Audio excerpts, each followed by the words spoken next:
Good morning and welcome to another webinar from TPN Credit Bureau. My name is Greg Mason, Head of Legal at TPN, and with me in studio today is Silna Stain, Managing Director of SSLR Inc. Also here is Legal Counsel for TPN, Rowan Terry. Just before we get going, just exciting to announce there is a competition that we're going to be running in today's session. Make sure that you stay online right until the very end. One viewer today will have a chance to win 3 months free subscription to our TPN report kit.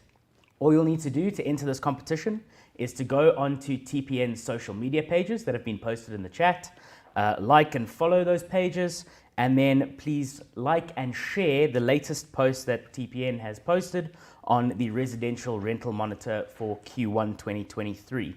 We will announce the winner of that in the next 24 hours. So Silna, welcome. We're talking about our favorite topic today, evictions, and the process of having a non-paying tenant and removing them from the premises. So we have seen with this residential rental monitor a bit of an uptick that we've noticed in the squat indexes that have been coming out. We've seen an uptick to 3.91% nationally. And I think we were discussing before we started the webinar today that you've also seen a dramatic increase in the number of evictions that are being carried out at the moment. Yes. So, good morning, Greg. It's always nice to be with you guys, especially if we talk about evictions and letters of demand. And most definitely, I must say, in SSLR, we have seen exactly what your data records. We've seen it in practice, most definitely. The number of inquiries that we are getting in SSLR for non-paying tenants it's increased massively. But one of the big changes that we've seen is usually we get an inquiry and a landlord would say, let me try a few other things, let me see if there's any other way, or let me wait for next month. And we've seen a drastic change in that. We see quite immediate instructions. I think what happened is landlords realized to start taking action as soon as possible. And yeah, I want to say kudos to the property practitioners. I think the rental agents and the way they are guiding the landlords through this process does make a massive difference. And they are educating landlords to take action as quickly as possible. So, well done. Thank you, guys. We are changing the industry one eviction at a time. Exactly. And if we just look a little bit deeper at those numbers, it was 3.91% nationally. But if we look at it on a more provincial level, Gauteng is sitting at a squat index score of 4.58%, KZN at 5.09%, and Western Cape at 2.19%. So when we talk about a squat index, what that actually means, we define squatting as someone who has sat in the property for 4 months without paying. So when you think of it on the basis that on a national level, nearly 4 in 100 tenants currently haven't paid rent for 4 months, it's a pretty terrifying statistic for landlords out there that are trying to protect an investment. Yeah. So as Silna touched on, that education for landlords and for property practitioners to start this process early and go through what we're going to be discussing here in as quickly as you can. If someone doesn't make a payment, we'll discuss, you send your letter of demand straight away. So as we go into that, the best way to avoid getting into this situation where you have a squatting tenant or having to evict is to proactively make sure you're finding the right tenants. And with that starts the TPN process of credit checking. So we are very happy to announce, and we announced last week, that we have introduced a new product. So now you can take the hassle out of rent checks by doing them on your WhatsApp. So we're going to play a short video. It played before the session started, but just to introduce our latest product, which is WhatsApp credit checks from TPN.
Welcome back. Whilst we were watching that short advert there, we had a nice question come in from our chat. So, Rowan. Sure. So Martin Finch asks, where can we get a copy of the squat index? So in that competition that we mentioned, that residential rental monitor that you're going to be sharing to enter this competition, if you go and have a read through that rental monitor, you'll get all sorts of good information in there, including escalations, including the squat index, and a whole host of very important data that you can use to help make better decisions. So when you go and like and share that post, give it a read as well. Have a look at some of that data that we've collected for the industry, and you'll be able to see all of that there. All right, so now that you've placed you're about to place your tenant into a property, the foundation that you're going to be working with, if you have to go to court, is your lease agreement. So Silna, maybe you can touch on the importance of that lease agreement that you're going to be working with. Oh goodness, Greg, and the stuff I've seen. Usually, I think over the time that we've been doing evictions, specializing in evictions, rental support to the industry, one of the biggest things that I see is this fear of an eviction taking very long. So just for the benefit of the viewers, when I use the term eviction, I obviously mean legal court-ordered eviction, not going in with big guys and helping somebody move while they didn't actually want to move. Yeah. Now, I obviously mean legal eviction, and people have a fear of evictions taking very long. Now, the truth is, SSLR actually, this month, we're celebrating our 15th birthday. So we've been doing this for quite some time. We've seen a lot of evictions. And in this time, one of the big things that we've seen is an eviction is actually quite simple. An eviction is a very straightforward court process, but it's almost like, like open heart surgery. If you've done it once or twice, you should be fine. If it's your first time, maybe it might be a bit tricky, but we've done it enough times to know exactly what to look out for. And the one thing that stands out, the one thing that I can look at an eviction when we get the instruction where I know this eviction is going to be a problem eviction, is when there's a lease agreement that, the sad part is, a lease agreement where the landlord believed, oh my goodness, this is beautiful, this is a watertight lease agreement. When I hear the word watertight, I almost have a slight heart palpitation, because those are the lease agreements that will cause a problem.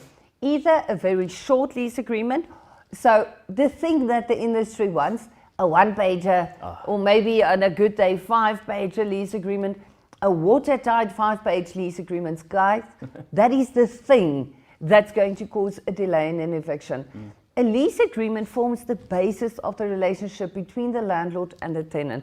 It has to be legally compliant. If you have clauses that, for instance, and I still see that to this day, lease agreements that exclude, for instance, the provisions of the Prevention of Illegal Evictions Act. You can't contract out of legislation.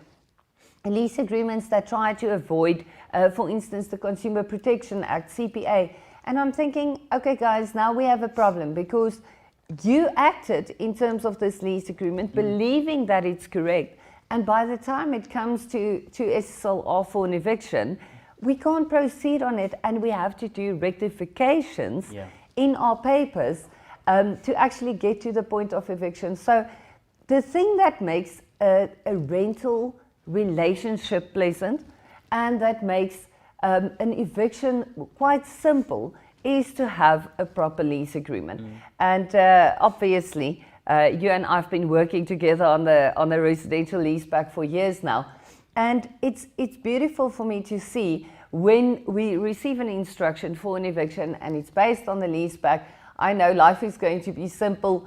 The attorneys in SSLR, has a sigh of relief. They know it's going to be a simple eviction because the courts know and understand this lease agreement. So it's such an important document. It really is. Yeah, so that lease agreement, if you want to use TPN's fully legally compliant lease agreements, they're available on our shop.tpn.co.za. Just to give you another little heart palpitation, I think it was last week or the week before, I had an email come through to my mailbox saying, hi, can you please advise me on the lease? The tenant is now disputing the cancellation that we've completed, and I received a one-page handwritten in pen. I can see your face has already changed. Handwritten in pen lease agreement, which included a tiny little clause, which I could just about read the cursive, stating that if you didn't pay, I could immediately cancel the lease agreement. So you might as well tear that up and just throw it away. To be honest, it would have been better without it. You would. But not that it's good, but it's that bad. Yeah, where it's much better to have actually a fully compliant agreement, which is going to set you in good stead. Rowan is waving his hand at me because I believe we have a question coming in from the chat. Yes, we do. And this one's for Silna. So, good morning. Is the process the same if you want to evict someone due to malicious conduct? Yes. So the truth of an eviction is, an eviction looks exactly the same. The only difference is, depending on the property type, if you have a commercial property where there is no person residing in the property, you're not going to follow the provisions of buy. You're going to approach a court and you're still going to get the same. It's a very similar application, but you don't have to serve the notice in terms of Section 4.2 of buy. So it looks slightly different. But a residential eviction, so where somebody is residing on the property, even if it's a commercial building, funny enough, if somebody is residing in the property, that eviction will look exactly the same, regardless of the underlying reason for illegal occupation. Correct. So whether it's somebody that's just squatting, so say for instance you have a piece of land and people are moving in and they are effectively squatting on the land, or whether you have a lease agreement that because of non-payment of rent or malicious conduct, whatever the case might be, you've cancelled that lease agreement, your eviction will look the same. Yeah, awesome. So with all of those leases, you have, with a lease, you have a contractual right to remain in a property. Then you breach that lease agreement in whatever way that breach looks like, whether it's malicious conduct, whether it's non-payment, it will lead to a cancellation of that contract. And when that contract is cancelled, that right to stay on that land falls away. And that's where your eviction process comes in, to remove that unlawful occupier from the property. So when we are moving on to, you've now used the lease agreement, you've got your tenant in the property, and just for the point of ease, we'll refer to non-payment here because I think that's possibly the most common. Okay. We're going to discuss what to do when a tenant doesn't pay. So as soon as that non-payment happens, we move on to the first step of the process, which is a letter of demand. And Silna, your rent is due on the 1st. It doesn't come in by midnight on the 1st. When am I sending my lot? The next morning. Yeah. Your letter of demand, LOD, whatever you prefer to call it, it's actually a Mura letter. So it is a letter of demand, but the next day you're entitled to send it. If it's on a Sunday, for instance, you can send it. If you're working, fantastic, you can send it. We need to give somebody 20 business days to rectify. So you're only going to count your day one as your following business day, but you can send it the same time. There is no such thing as a grace period. Yes. I think everybody got it by now. I really hope so. I hope so too. That there isn't a thing of a grace period, and especially in terms of the TPN leaseback lease, we say that rent must be paid and cleared on the first day of the month. That's in terms of clause 10 of the lease agreement. So it's important to state it that clearly, and then you can send your letter of demand the next day. Exactly, 2nd of the month it's going out. So we have also Chanel, who is going to show us shortly how to send a TPN letter of demand on the system. This will also form a sort of flowchart, which we have and we are going to send out to everyone who completes our feedback form today. This is a little flowchart which you can use as almost a bit of a cheat sheet, which tells you exactly which letter of demand to send from the TPN system. But in the meantime, we're going to hand over to Chanel, who's going to walk us through this process of sending out a letter of demand. Thank you, Greg. Good morning to everyone joining today. So like Greg said, we are now going to take a look at how you can send your TPN letters of demand directly from the TPN system.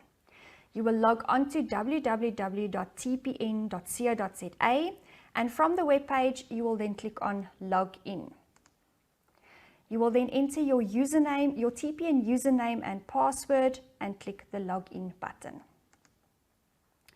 So once you have signed in and you see that you are now on your dashboard, there's actually a quick way for you to access all of the accounts that does have outstanding balances so that you can easily identify who the tenants are that you want to send those letters of demand to.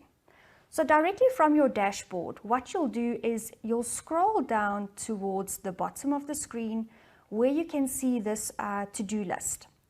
On the to-do list, if we have a look here under important tasks, we can see that there's a quick link for you to access all of the accounts that we've identified with outstanding balances, which obviously comes from the tenant data that you submit on a monthly basis. When you click on this link, Letters of Demand Required, it will take you through to that specific list of tenants who all have outstanding balances on their accounts.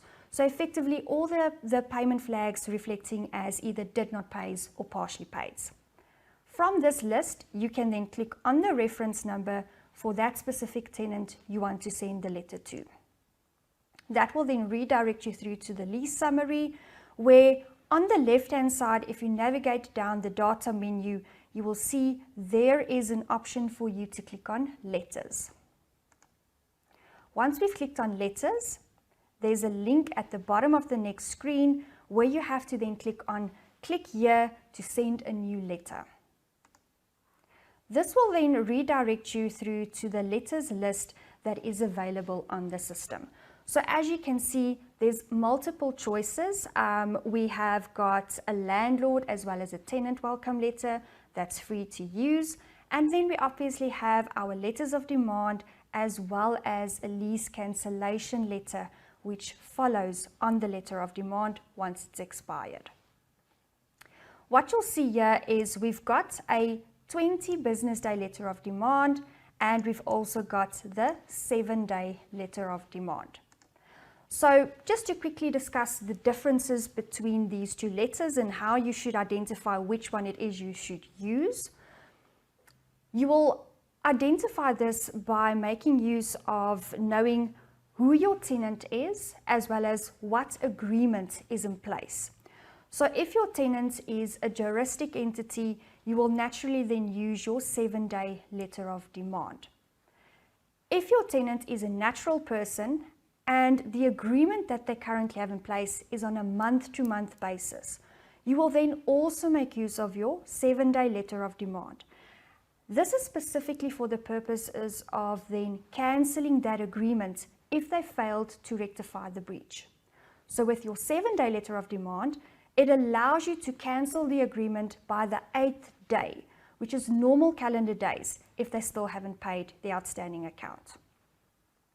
We've also got the 20 business day letter of demand, which is used for when you have an agreement in place that is on a fixed term basis. So effectively, a contract that has a start and an end date. You will always use your 20 business day letter of demand because that agreement in itself may only be cancelled on the 21st business day if they failed to rectify breach. It's also important to note that you can send out, and you should actually send out your letter of demand at the point where your tenant has defaulted. So rather not wait 1, 2, 3 months before you take this action. If the rent is due on or before the 1st of every month and your tenant starts defaulting from the 2nd or the 3rd, send it out immediately so that you can get those 20 business days process started, because in terms of the National Credit Act, when it comes to being able to blacklist the tenant, you must ensure that you give the full 20 business days from the date that you've sent out your letter of demand. And this is also specifically related to, even if you have sent a 7-day letter of demand, for blacklisting purposes, you still must provide the tenant the full 20 business days prior to loading the blacklisting. So once you've identified which letter it is that you need to send out, on the right-hand side, there's a little send button that you will click on. And if you have got more than one tenant associated with that particular TPN account, it will then give you a drop-down list so that you can go and select which tenant you will be sending the letter to first. The system will then also ask you to validate the agreement that's in place. So this is where that term comes into play. The term from the drop-down, if the agreement is on a fixed term basis, then you will choose the fixed term agreement. If, however, it is on a month-to-month, you can go and make the change from the drop-down there. You will select if your landlord is a natural person or if it is a juristic entity. Same with your tenant, natural or juristic, and click validate. The system will then require you to enter the letter details. So the details that will be reflecting on that letter when you send it out. The default date is the date whereby the tenant should have made payment for. So if your rent is due on or before the 1st of every month, it would have been the 1st of August as an example. Amount due is the total outstanding amount that is currently due on that account.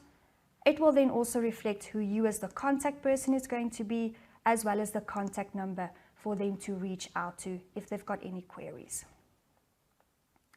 The system will also reflect what the associated payments are based on the data that we've received or the data that you go and update on a monthly basis to reflect how they are paying, or in this case, which we can see, not paying their account. And then select the delivery options. So you request the letter from the system, but we actually deliver it on your behalf. And the delivery methods that we make use of is we send out the letter via post, SMS, and email notification. So from the drop-down next to post letter to, you will select the address which is associated with this tenant. They'll receive a SMS notification, and we actually send them a copy of the letter of demand to their email address as well. You will always be CC'd in to also receive a copy of that letter of demand to your email for your future records. And then to finalize this off, tick the box under delivery confirmation and click send letter. Once you've done that, the letter of demand will then immediately be sent out via email and SMS notification. The hard copy is then printed, taken to the post office for delivery to their postal address. So like I briefly mentioned earlier, if we just go back to this, click here to send a new letter, it takes you to this letters list. So effectively, if you have sent out a letter of demand and the letter has now come to that cancellation period. So for your 7-day letter, on the 8th day, you can cancel if they fail to make payments. And for your 20 business day letter, you can cancel on the 21st business day if they fail to make payment. Again, you'll log on to TPN, you'll choose your tenant that you want to now cancel that agreement for, and then on this letters list at the top, you will see there is a lease cancellation / notice to vacate option that you can make use of. Thank you guys. Thank you, Greg. Back to you. Thank you very much, Chanel. So once you've sent out your letter of demand, it's vitally important that you actually wait for that letter of demand to expire. I dealt with a client last week who sent out a letter of demand and the letter of cancellation at exactly the same time, and then I had to explain how now that letter of demand, that cancellation is premature and basically needs to be done again from scratch. So if you send out the 20 business day letter of demand, which is the appropriate one, as Chanel pointed out, if you're in a fixed term agreement with a natural person, then you need to make sure you count those 20 business days correctly. Also, something that gets said a lot, there is no 21-day letter. It is a 20 business day letter. So that counting of business days, weekdays, exclude weekends, exclude public holidays, and if in any doubt at all, get in touch with us at legal@tpn.co.za or on our phone lines, and we will assist you with this. I've got a question from Rowan. Yes, just another topic on different letters of demand. And we get this question quite often. What do I do if I've given the client 20 days and the 7 days letter, and he keeps on staying and still owes a lot of money? So you don't need to send both letters of demand, sorry. It is a question of one or the other. As it was said there, if you've got a fixed term lease, natural person, Consumer Protection Act applies, then the appropriate letter is 20 business days. If it's, say, a month-to-month agreement or it is a juristic lease that you're dealing with, then you use the 7-day letter of demand. Please do not send a 20 business day letter of demand and follow it up with a 7-day letter of demand. All you've done is set yourself back greatly. And not to mention causing confusion in court. If we have to go to court and now there's a 20 business days letter of demand, 7 days cancellation letter, the court's going to be like, well, guys, just choose what you want to do here. So it's not, with a letter of demand, guys, it's not like, you know, fire everything off and hope something's going to stick. Yeah, less is in fact more when it comes to a letter of demand. Make sure you send the right one. If you're in doubt, make contact with TPN, with SSLR. All of us are available for these kind of things. It won't cost you a cent, but trust me, if you send the wrong letter, it's going to cost you more than a cent. So rather make sure you're sending the right thing. Use us, we're all here for the industry, rather than sending the wrong thing. Because to try and explain to court that my client went a little wild on firing off letters is not the best way to look in front of a judge. Yeah, exactly. So that letter of demand has now expired. The breach has not been rectified. You're now going to send off your letter of cancellation, also sent off from the TPN system. And that letter of cancellation is going to say that the lease agreement has cancelled. Silna, when do I tell my tenant to vacate the property by? Immediately, Absolutely. please. What we see, and here I do want to mention both the letter of demand and the cancellation letter is also a letter that's drafted by SSLR for TPN. So one of the big things that I see is very often you have an attorney friend, your cousin that's a second-year law student, or your conveyancer, and thank you for conveyancers for the work that you do. But when it comes to rentals, it's important to use specialist attorneys. So what I see very often is a letter of demand, and people say, but I don't want to use a system-generated letter of demand. My situation is unique. I promise you it's probably not as unique, and that's a good thing, because that means we can absorb it into an environment where we can treat it professionally and safely. So make sure you use the TPN letters of demand. They have been tried and tested in court so many times. You will actually see it in eviction cases very often. It's a safe letter of demand. You've already given the tenant the appropriate time to rectify his breach, be it the 20 business days when the CPA applies, or 7 calendar days if Section 14 of the CPA does not apply. When you cancel, you need to demand that they vacate the property immediately.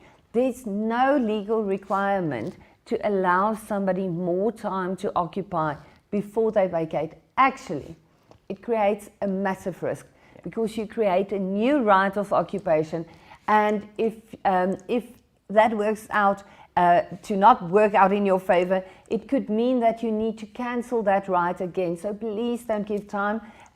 In law, you can cancel and demand that they vacate immediately. Please do that. Exactly, yeah, thank you. So then you've given that notice to vacate. It is up to the tenant then to vacate the property.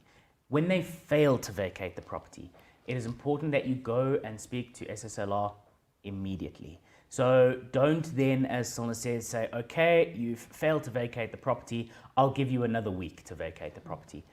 Doing that is problematic because you can potentially create that extra implied lease agreement. And when you've got that implied lease agreement in place, you have to cancel that implied lease agreement again when it's been breached. So acting quickly is really the big message from today. And I think that's been gone with rent checking, with letters of demand, with cancellation, with going to evictions. Acting immediately is vital. At this point is kind of where, as a property practitioner, your involvement then stops to an extent. Don't do anything further. Don't now, when the next month comes and there's still no money received, send more letters of demand. You've now engaged with attorneys to take that eviction process through the courts. You have engaged those attorneys, so use those attorneys. Before you do anything else on that agreement, speak to your attorneys so that you don't inadvertently do something which sets back your eviction even further. We're just going to touch on a couple of things that you are not going to do, which can negatively affect your eviction. And Silna touched on it a little bit earlier with sending 2 guys to go and throw them out the property. That is highly unlawful, as are a couple of other things that we get asked from time to time. Shutting off electricity, please don't do that. A municipality, as an electricity provider, can do that when the municipality is not paid, but you as a private landlord or as a property practitioner can never take the law into your own hands. It is actually an offense and it could result in arrest. So please, please, please go and speak to us, speak to Silna. Don't do anything once you've handed over for eviction that could potentially set you back. We have a lot of questions coming in, so we're actually going to move on towards our Q&A shortly.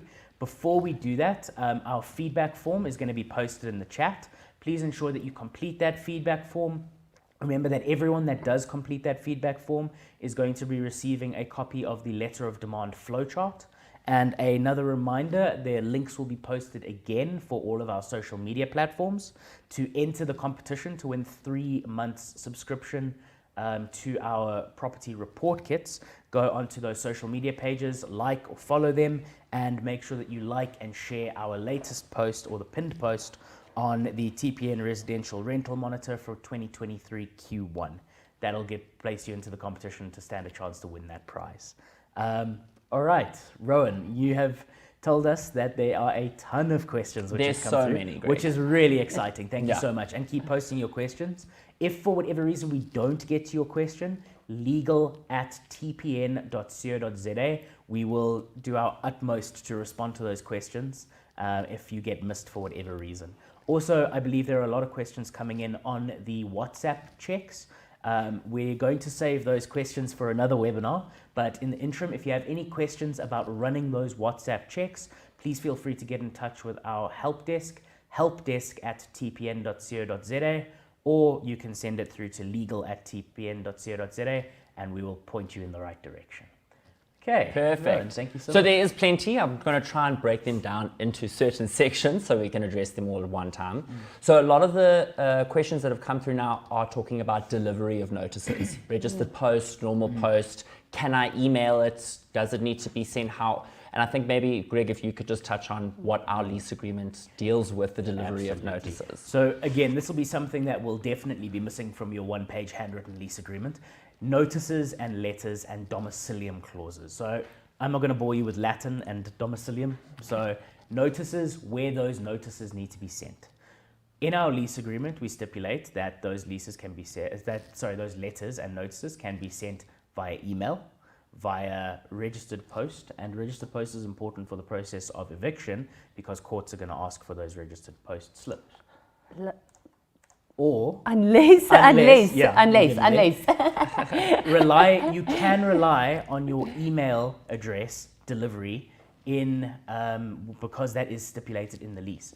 The point of that notices clause is that the parties are agreeing where these notices and letters can be sent. So by the parties saying we agree for it to be sent by email, and the TPN system sends those letters of demand to the email address that you've stipulated in the lease, that will be sufficient for going to court. Exactly, because what I wanted to mention on the registered post, at this stage, the courts know that the post office isn't functioning the way it should. Absolutely. So if you do not have a notices clause, to try and send it by registered mail, it's going to cause a problem for us with an eviction. Then we need to rather hand deliver, and you need to take a selfie or something showing that you delivered. But registered mail, sorry, Greg, No, it's a thing that we're currently seeing in courts.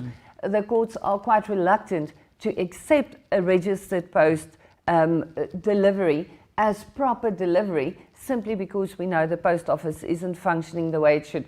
So the court says, you can show me a slip, but it's not proof that the other party received it. So that leaves you then with service by sheriff or service then hand delivery. So registered mail used to be a good backup plan, where at this stage, that's not really a safe plan. And when we're relying on technology as we do, having email ability yeah. to send is we're moving into the 21st century slowly. Exactly. Yeah. And it's the safest way of showing it was delivered, parties agreed to it, so just use the lease back lease, sent by email, and Bob is your And uncle. as Silna pointed out there, the other option is to send it by sheriff. But if we're looking at evictions, it's already an expensive game.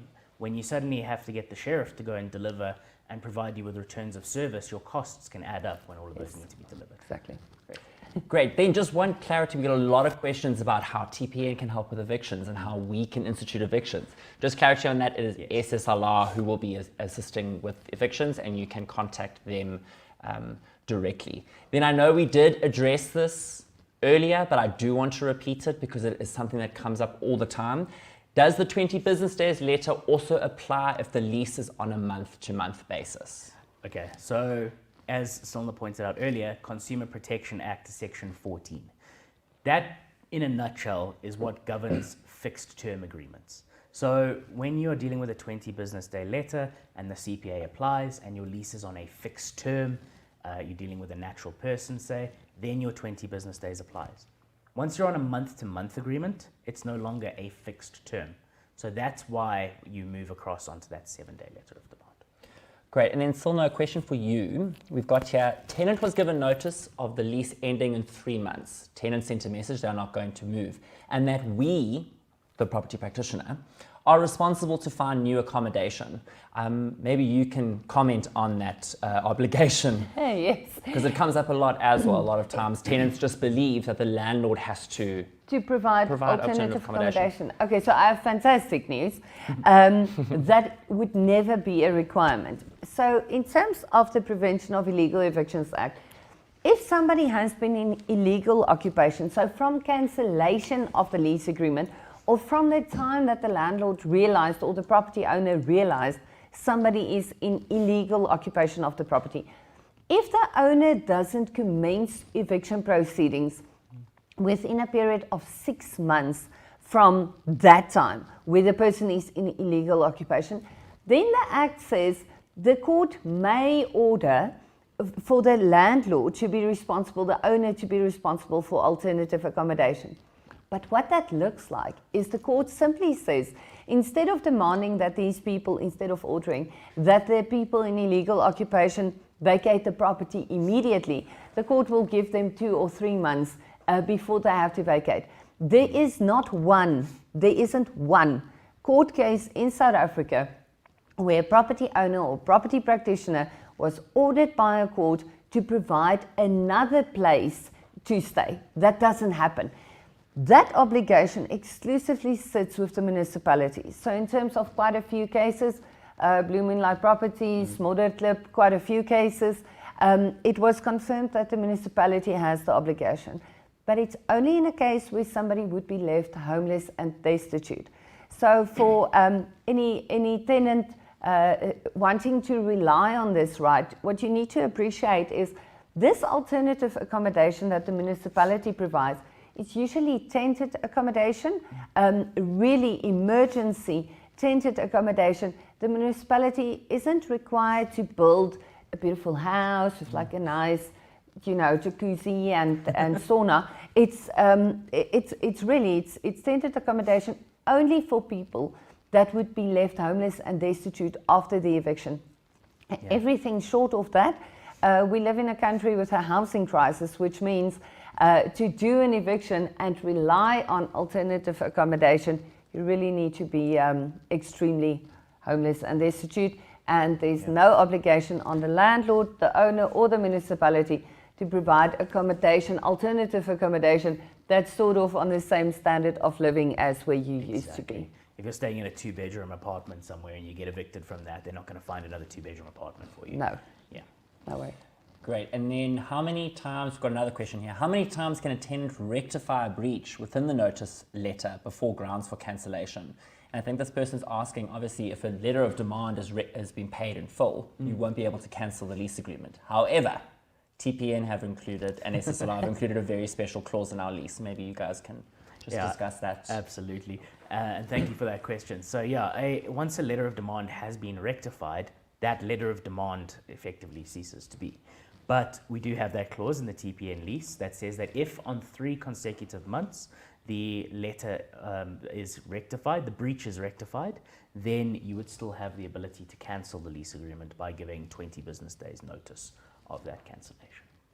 Fantastic. And then Silna, maybe we can just discuss, there's a lot of questions here about cost and length of an eviction.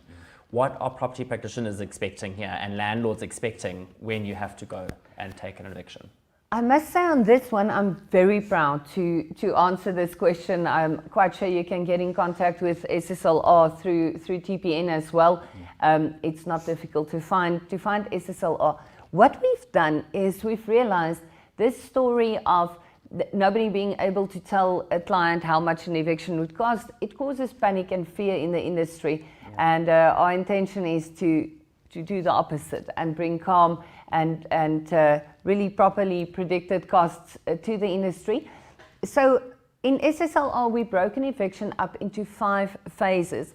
Phase 1 is actually your letter of demand and cancellation. So if you do it through TPN, it's anyway on SSLR content letters. So you already cut that out and you do it through TPN at a much more cost-effective rate.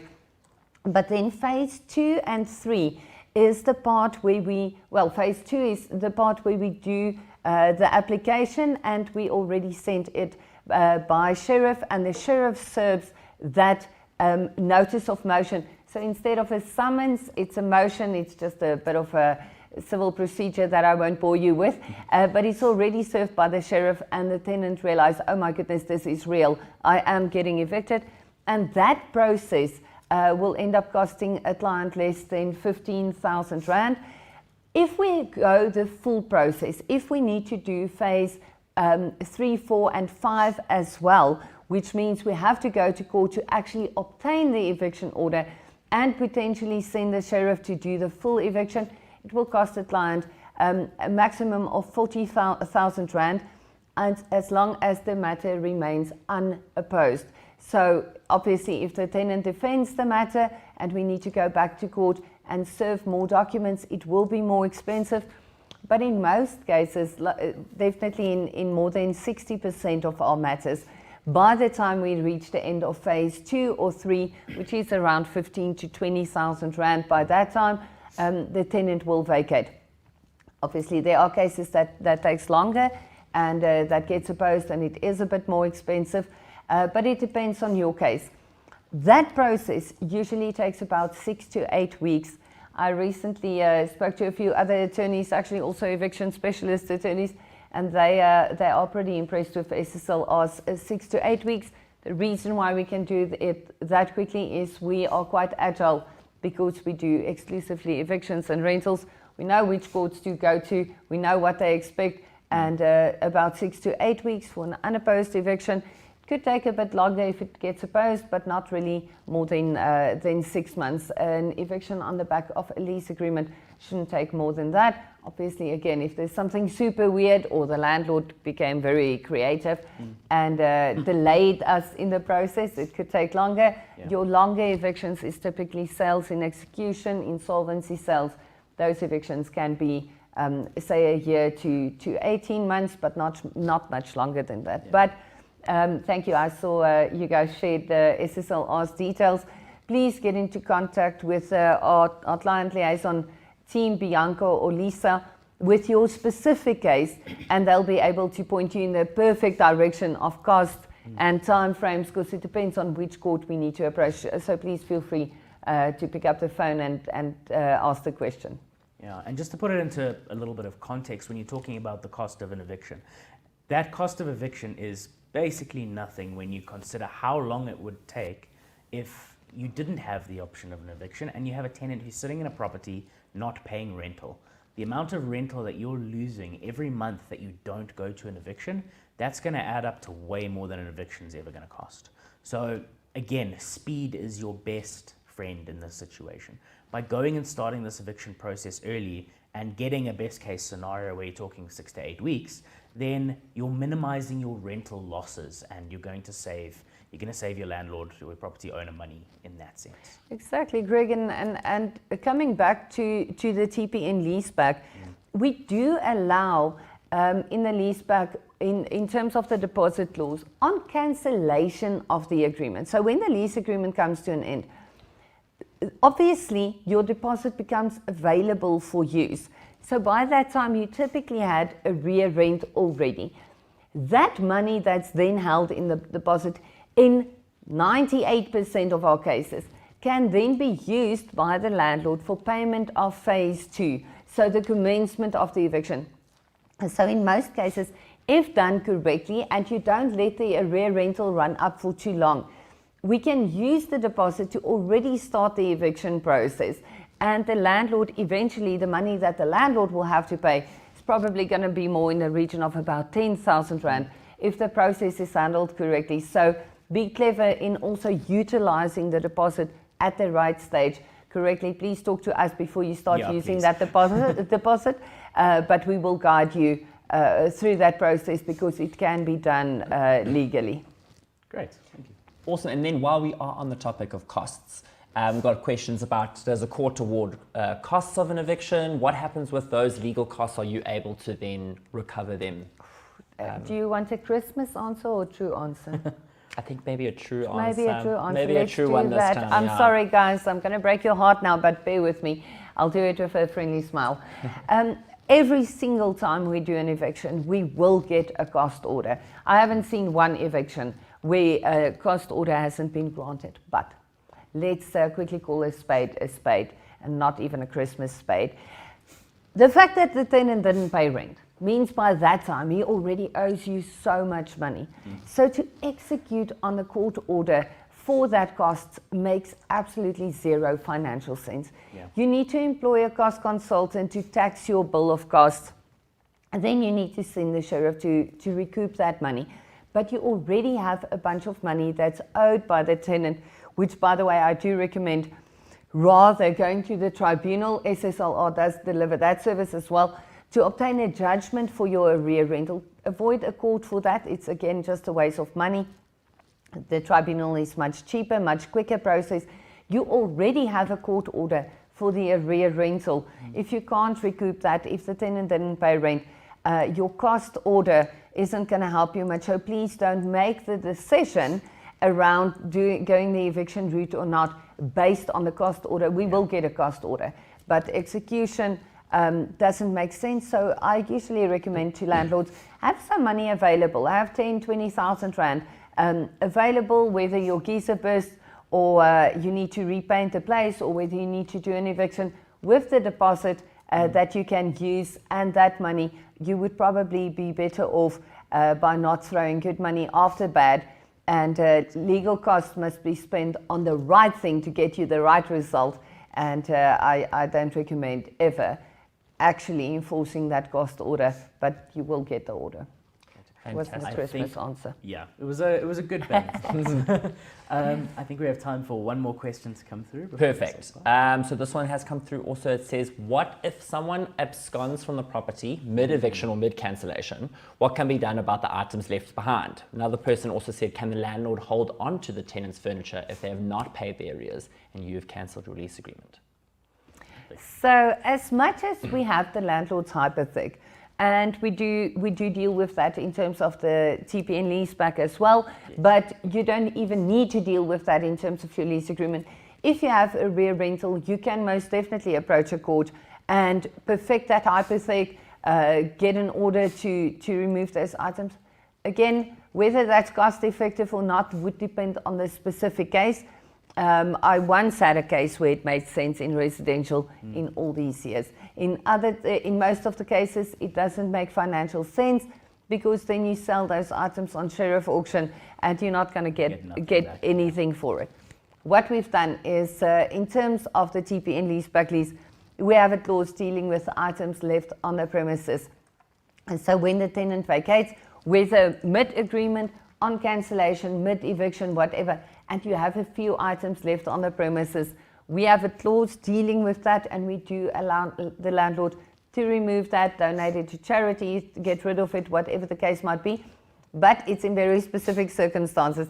You can't just use that clause on a tenant that didn't pay rent and be like, oh, oops, I thought you forgot your stuff. You must be clear that the tenant gave back occupation, so either gave back the keys or clearly absconded. And in those cases, you can get rid of those items. But again, please pick up the phone, check with either SSLR or TPN in your specific case, whether it's allowed to enforce that laws or not. We don't want to put you in a position where you expose yourself to a criminal offense. So just pick up the phone. We have laws to protect you, but let us make sure you are safe. So again, that clause is in the TPN lease agreement, which you can find at shop.tpn.co.za. On the TPN shop, there are plenty of information there, including all of the documents that are available in that pack, as well as our standard terms and conditions, as well as all of our pricing for exactly how that lease pack works. You can also contact legal@tpn.co.za, and we'll give you information on those packs. All right, thank you very much, Silna, for being in studio with us, and thank you, Rowan, for facilitating off screen. If we missed your question, and I'm sure we did definitely miss a bunch of questions, please email them to legal@tpn.co.za. We will gladly respond to those questions as soon as we possibly can. From everyone here at TPN and SSLR, thank you again for attending. Please make sure you've completed your feedback form. Please go and enter the competition. The competition winner will be announced within the next 24 hours. Until next time, thank you. Thank you.